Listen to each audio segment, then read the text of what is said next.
palabra a Daniel llamado Belsasar, y la palabra era verdadera y el conflicto grande.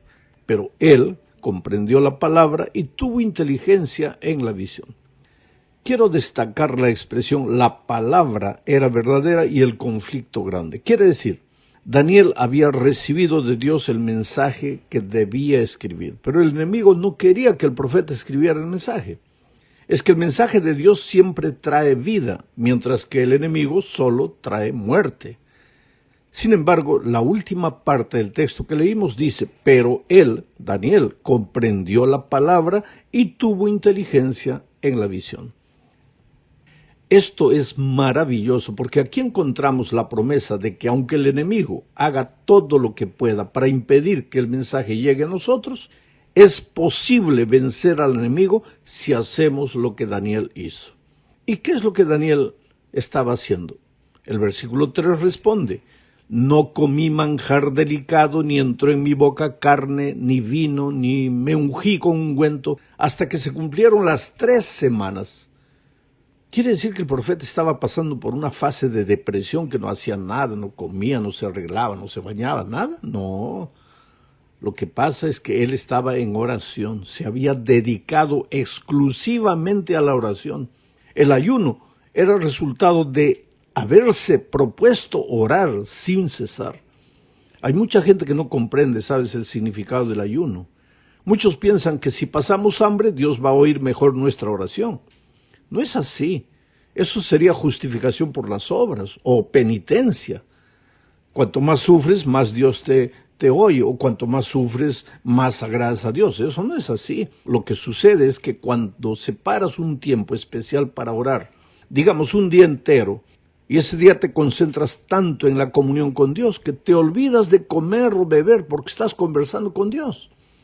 Claro que si no comes es mucho mejor porque tu cerebro estará mejor oxigenado, apto para entender las cosas divinas, porque cuando comes el flujo de sangre viene a ayudar el proceso digestivo y tu cerebro pues raciocina cada vez más lento, por eso te da sueño después de comer. Entonces si no comes en ese día especial de ayuno, de meditación, es mejor porque tu mente estará más lúcida para entender las cosas divinas. En el caso de Daniel, él había dedicado 3 semanas, de acuerdo con el versículo 2. ¿Para qué? Para orar y para pasar esos días en comunión con Dios. Y ni se acordaba de comer, ni se acordaba de arreglarse, de colocarse perfume, ni nada de esas cosas. Es lo que él mismo dice. Ahora, la Biblia no dice específicamente cuál fue la causa o el motivo de la oración de Daniel, pero por el contexto histórico se puede deducir que ese periodo prolongado de oración había sido motivado por la situación de los judíos. ¿Qué pasaba con los judíos? Habían llegado recién de Babilonia a Palestina de regreso. Sabemos que en ese entonces los judíos enfrentaban una fuerte oposición al intentar reconstruir el templo. Había muchos enemigos que creaban problemas, dificultades, acusaciones falsas, en fin. Los samaritanos habían enviado informes falsos a la corte persa, incitando al rey a detener la obra de reconstrucción. Frente a todas esas crisis, pues durante 3 semanas Daniel ruega a Dios que influya en Ciro para que él permita que la obra de la reconstrucción de la ciudad continúe. Ahora, a estas alturas, probablemente Daniel tenía unos 90 años de edad. Y sin embargo, él no pensaba en sí mismo, en sus problemas o en su estado de salud, no. Él pensaba en su pueblo, en los desafíos que el pueblo estaba enfrentando allá en Jerusalén. Y persistió en la oración durante 3 semanas completas antes de recibir una respuesta de Dios. Porque cuando empezó a orar, no vino el ángel y le respondió. A veces lo hace cuando Dios quiere, porque quiere, como quiere. Pero muchas veces Él quiere ver hasta dónde va tu confianza en Él. A veces cuando Él demora en responder la oración es porque quiere desarrollar un aspecto de tu carácter. Bueno, durante ese tiempo el profeta siguió una dieta muy modesta. Se abstuvo de manjares e incluso de ungüentos. No le preocupaba en absoluto su comodidad, su apariencia. Estaba profundamente preocupado por el bienestar de sus compatriotas judíos en Jerusalén. a 1.600 kilómetros de distancia de donde él se encontraba. Al observar la vida de oración de este profeta Daniel, aprendemos algunas lecciones valiosas. En primer lugar, debemos perseverar en la oración, incluso cuando nuestras peticiones parecen que no son respondidas de inmediato. En segundo lugar, debemos dedicar tiempo a orar por los otros, por los demás. ¿Sabes que hay algo especial en las oraciones de intercesión? De eso hablamos la semana pasada. Recuerda que Dios quitó la aflicción de Job cuando él estaba orando por sus amigos. Cuando él oraba solo por él, parece que no sucedía nada. Pero cuando se olvidó de él y empezó a orar por sus amigos, Dios le respondió y le devolvió todo lo que el diablo le había quitado. Ahora Daniel también se olvida de sí mismo, a pesar de que ya estaba anciano, tenía achaques de salud, tenía problemas, estaba solo. Sin embargo, él piensa más en su pueblo que está en Jerusalén, enfrentando dificultades, y ora por ellos. Y cuando pasa a orar por ellos, viene el ángel y le responde. Vamos a la segunda parte de este estudio. Aquí encontramos la visión del príncipe. ¿Quién era este príncipe? Daniel 10, 5 y 6 lo describe de este modo. Y alcé mis ojos, dice Daniel, y miré, y he aquí un varón vestido de lino, y ceñidos sus lomos de oro de Ufaz. Su cuerpo era como de berilo, y su rostro parecía un relámpago, y sus ojos como antorchas de fuego, y sus brazos y sus pies como de color de bronce bruñido, y el sonido de sus palabras como el estruendo de una multitud. ¿Quién es este príncipe? Este personaje deslumbrante, majestuoso, extraordinario. ¿Quién es? Esta descripción que Daniel presenta es una descripción humana, pero nos remite al Hijo del Hombre, que fue representado en la visión del juicio celestial. Su ropa de lino nos recuerda a las vestimentas sacerdotales. Los sacerdotes se vestían así en los tiempos de Israel. Y esto relaciona a este personaje que Daniel describe con el príncipe de los ejércitos descrito en relación con el santuario celestial. El oro también está ligado con la vestimenta sacerdotal en Israel como una señal de dignidad real. Por último, la comparación de este personaje con un relámpago, el fuego, el bronce y una voz estruendosa, lo muestra como un ser sobrenatural. Está con apariencia humana, vestido con apariencia humana, pero es un ser sobrenatural. Se trata de alguien que está investido de atributos sacerdotales, reales, militares. Ahora, este personaje también muestra algún parecido interesante con el ser celestial que se le apareció a Josué antes de la batalla contra Jericó. En esa visión, Josué ve al príncipe del ejército de Jehová. Y finalmente, este personaje también se relaciona con el personaje que Juan ve en la isla de Patmos. Apocalipsis 1, 12 al 15 lo describe así, al personaje de Apocalipsis. Y me volví, dice Juan, para ver la voz que hablaba conmigo, y vuelto vi a uno semejante al Hijo del Hombre, vestido de una ropa que llegaba hasta los pies y ceñido por el pecho con un cinto de oro. Su cabeza y sus cabellos eran blancos como blanca lana, como nieve, sus ojos como llama de fuego, y sus pies semejantes al bronce bruñido, refulgente como en un horno, y su voz como estruendo de muchas aguas. Oh querido, esta declaración, esta descripción, sin duda, es una visión del propio Cristo. Ahora piensa un poco, Daniel estaba atravesando por un momento difícil que lo llevó a orar 3 semanas. El pueblo de Dios en Jerusalén no podía reconstruir la ciudad por causa del enemigo. Pero Jesús se presenta a Daniel con aspecto victorioso, príncipe victorioso. Es que Dios nunca pierde el control, querido. Las cosas aquí en la tierra pueden estar mal. Tu vida puede estar rodeada de sombras, enfrentas dificultades en el trabajo, en la familia, hasta en la iglesia. A veces piensas, ¿dónde está? ¿Por qué Dios parece adormecido, no reacciona? Tú calma, porque aunque te dé la impresión de que Dios ha perdido el control, no, Dios siempre es victorioso, siempre está en el control de las cosas. Cuando se le apareció a Juan en la isla de Patmos, él estaba solito, perseguido, condenado a muerte. Y sin embargo, apareció la presencia extraordinaria, gloriosa, majestuosa de Cristo para decirle, yo estoy en el control de la vida. Tú no te desanimes, aunque parezca que el sol no brilla. Dios está en el control de todo. Hablemos ahora de los ángeles. En el relato del capítulo 10 de Daniel, cuando el profeta ve a Jesús en toda su majestad, no puede resistir y cae impresionado. Las otras personas ya se habían ido, habían corrido. Mira lo que dice Daniel 10:7. Y solo yo, Daniel, vi aquella visión, y no la vieron los hombres que estaban conmigo, sino que se apoderó de ellos un gran temor, y huyeron y se escondieron. La majestuosidad de Cristo era tan grande que ellos no pudieron resistir. Daniel mismo no resistió, cayó al suelo, como desfallecido delante de la visión. Entonces aparece un ángel. Si leyéramos desde el versículo 10 hasta el 19, veríamos que el ángel toca 3 veces a Daniel. Con el primer toque, Daniel se pone en pie y oye la voz del mensajero divino. El versículo 12 dice, Daniel, no temas, porque desde el primer día que dispusiste tu corazón a entender y a humillarte en la presencia de tu Dios, fueron oídas tus palabras, y a causa de tus palabras yo he venido.